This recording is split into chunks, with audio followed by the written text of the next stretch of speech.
Olá, pessoal. A aula de hoje é sobre reservas de lucros. Mas o que são reservas de lucros?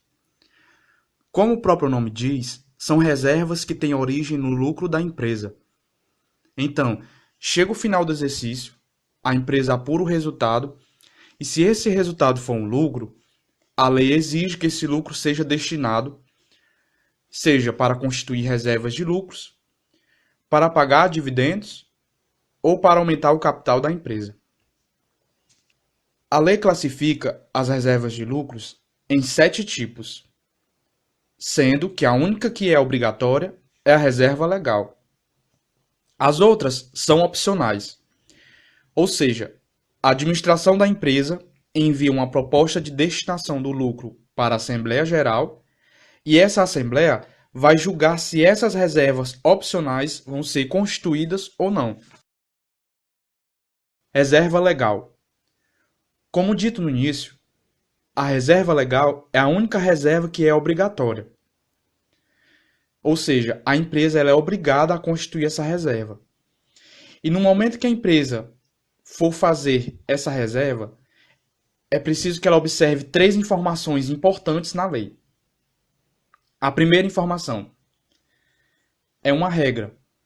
E a lei diz que antes de qualquer destinação do lucro, a empresa precisa separar 5% desse lucro e formar a reserva legal.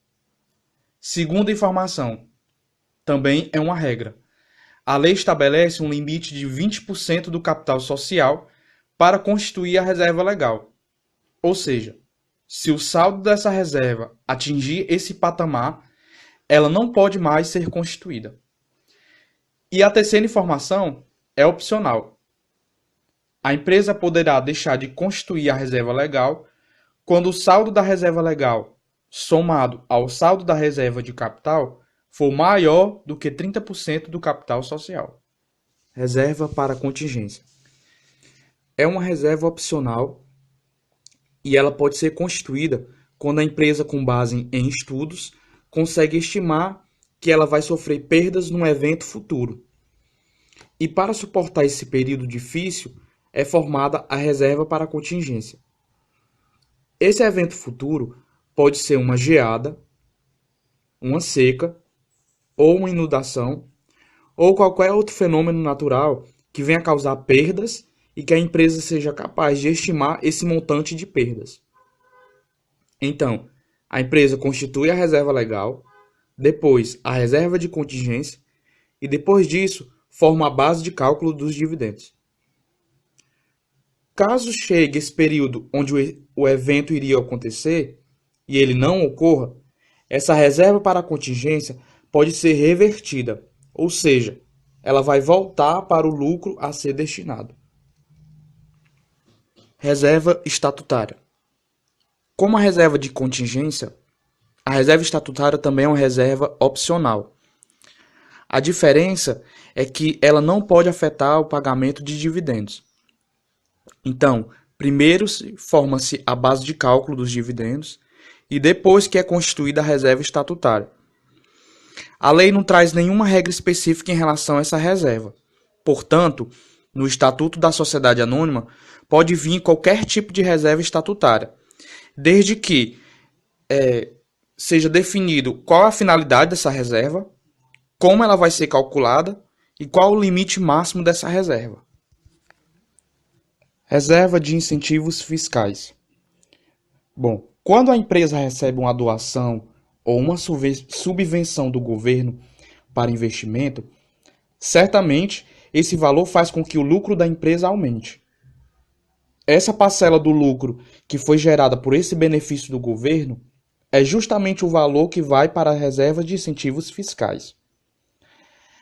Ela é uma reserva opcional e a empresa pode ou não constituí-la antes de formar a base de cálculo dos dividendos.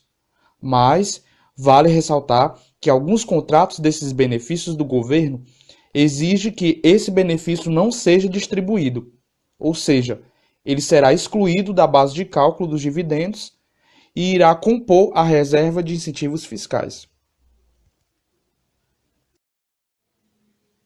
Reserva de retenção de lucros.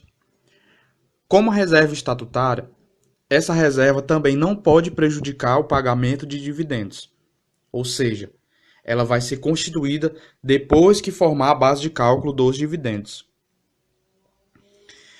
Como se dá a constituição dessa reserva? A administração envia a proposta para a Assembleia de reter uma parcela do lucro para expansão do negócio, por até 5 exercícios seguidos, e caso seja para execução de projeto de investimento, esse prazo pode ser maior. Reserva de lucros a realizar. Vão ocorrer situações em que dentro do lucro vai existir uma parte que se transformou em dinheiro e uma parte que não se transformou em dinheiro. Essa parcela que é dinheiro é chamada de lucro realizado e a outra é chamada de lucro não realizado. Então, se a empresa calcular os dividendos e esse montante dos dividendos for maior do que o lucro realizado, significa que a empresa não tem como pagar os dividendos de forma integral. Então, ela vai pagar de acordo com o lucro que ela realizou e o restante vai exatamente compor a reserva de lucros a realizar. Quando esse lucro for realizado, aí sim a empresa paga o restante dos dividendos utilizando essa reserva. Reserva especial para dividendo obrigatório não distribuído. A constituição dessa reserva ocorre numa situação extrema, onde a administração comunica à Assembleia que a empresa não tem condições de pagar dividendos, por conta da sua situação financeira. Então, no momento, os dividendos não serão pagos, e quando a situação financeira da empresa melhorar, e ela também não tiver prejuízos, ela irá distribuir esses dividendos.